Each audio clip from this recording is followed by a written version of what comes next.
Василий Блаженный, московский чудотворец. Василий Блаженный родился в 1469 году и умер в 1552 году. Также известный как Василий Нагой, легендарный московский юродивый, причисленный к лику святых. Вошел в историю как чудотворец, обличавший ложь и лицемерие и обладавший даром предвидения. Юродство – христианский подвиг, заключавшийся в намеренном старании казаться глупым, безумным. Цель такого поведения – юродство Христа ради, обличение внешних мирских ценностей, сокрытие собственных добродетелей и навлечение на себя гнева и оскорблений, то есть сознательное самопожертвование. Как правило, юродивые отрекались от привычных человеку благ, не имели дома, питались подаянием.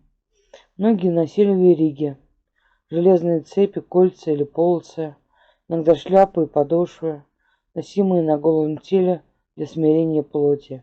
Биография Василия Блаженного. В биографии святого много белых пятен.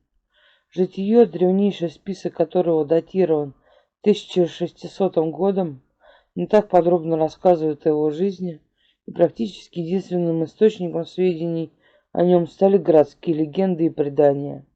Василий родился в 1469 году в селе Елохово. В настоящее время находится в черте Москвы, на паперти, куда его мать пришла молиться о благополучном разрешении.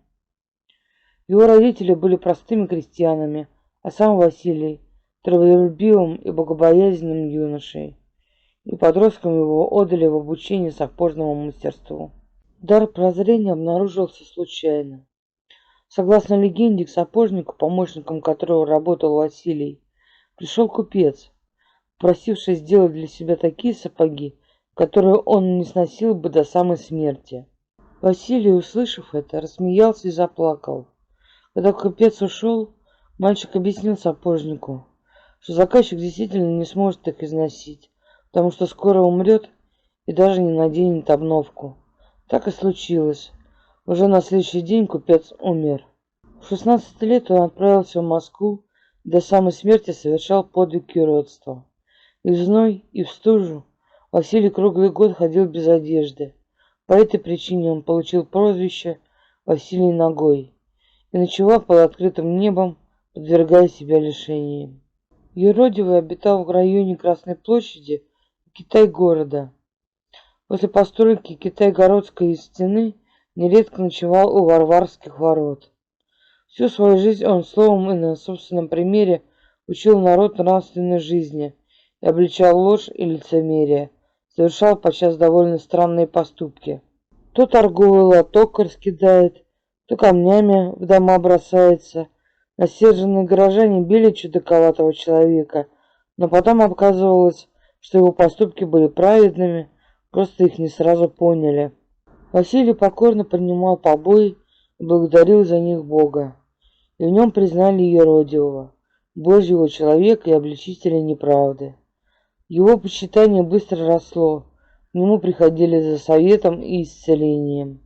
Василий Блаженный застал правление Ивана III и Ивана IV Грозного. Как отмечают историки, был едва ли не единственным человеком, которого опасался Иван Грозный, полагая его провидцем сердец и мыслей человеческих. Грозный приглашал его на приемы, а когда Василий тяжко заболел, лично навещал его с царицей Анастасией и детьми. Юродивый умер 15 августа 1552 года и был похоронен на кладбище Троицкой церкви, что на Рву. Гроб с его телом несли сам Иван Грозный, ближайшие к нему бояре, а погребение совершил митрополит Московский и всея Руси Макарий. В 1555-1561 годах вместо Троицкой церкви в память взятия Казани по приказу Ивана Грозного был построен собор Покрова Пресвятой Богородицы, что на Рву. После канонизации святого в 1588 году к новому собору пристроили церковь в честь Василия Блаженного, которая расположилась над местом его захоронения. Поэтому в народе Покровский собор стали называть храмом Василия Блаженного. Чудеса, которые приписывают святому. Хотя образ жизни юродивого достаточно специфичен, Василий Блаженный прославился как провидец-чудотворец, помогавший людям и обличавший ложь и лицемерие. Ему приписывают большое количество чудес, как совершенных при жизни, так и случившихся после смерти. Проходя мимо дворов и праведников, Василий бросал в них камни. По его словам, вокруг них стояли бесы, которые не могли зайти внутрь, и он отгонял их. Уже лишь грешников он, наоборот, целовал углы стен и плакал под ними, объясняя свое поведение тем, что этот дом сгоняет от себя ангелов, которые его защищают, и пока в нем не находится для них места. Они стоят у его углов, скорбные и унылые. Василий же со слезами упрашивал их молить Бога об обращении и прощении грешников. Однажды Василий раскидал на базаре калачи у одного торговца. В другой раз опрокинул кувшин с квасом. Сначала люди не поняли, в чем дело, но позже калачник признался, что добавлял муку известь, а квас оказался испорченным.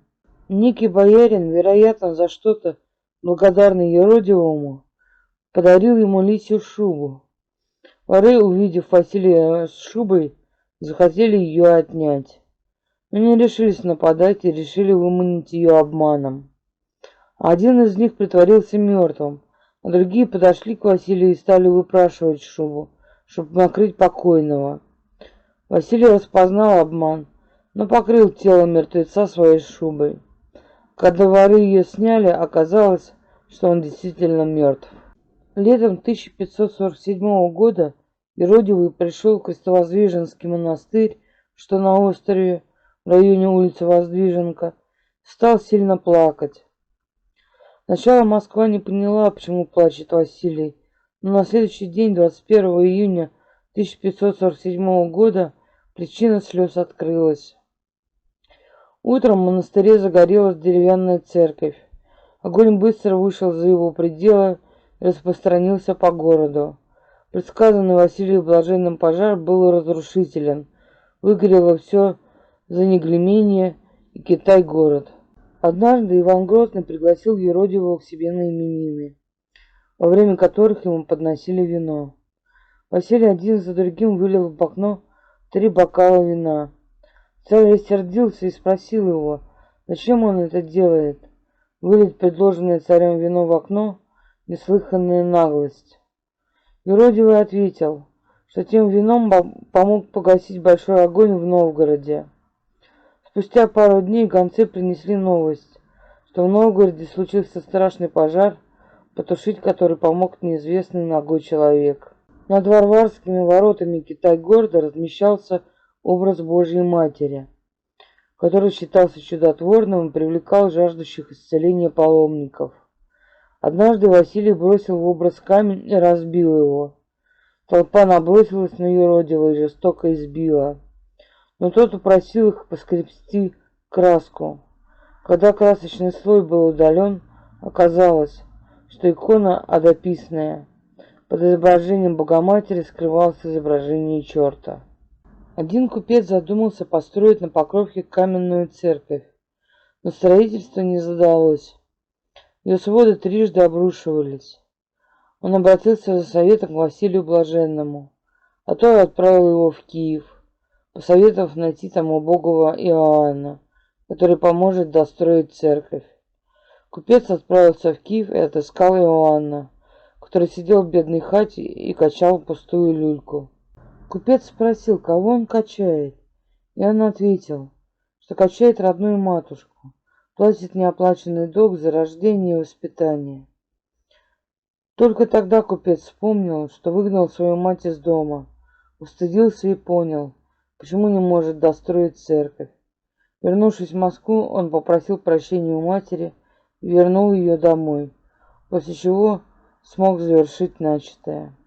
Василий Блаженный старался помогать тем, кто нуждался, но стыдился просить милостыню.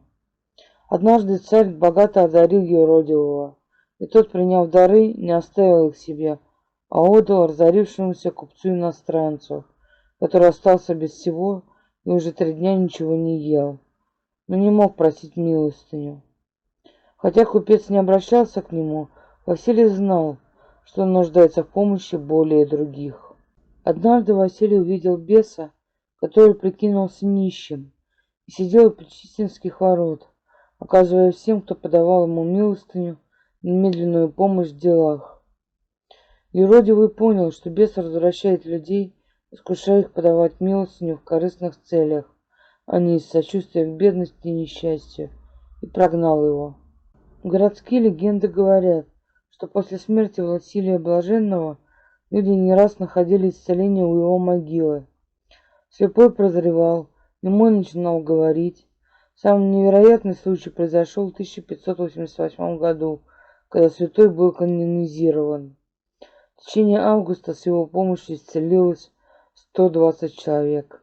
В действительности, за недостаточными сведениями о биографии Еродивого, совершенно непонятно, которые из известных о нем городских легенд могут быть правдивы, а которые выдуманы много позже.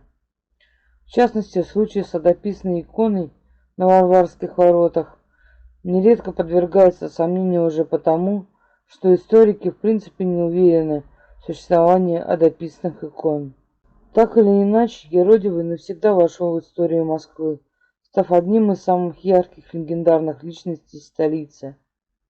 День памяти Василия Блаженного отмечают 15 августа. Подписывайтесь на мой канал, ставьте лайки и колокольчики.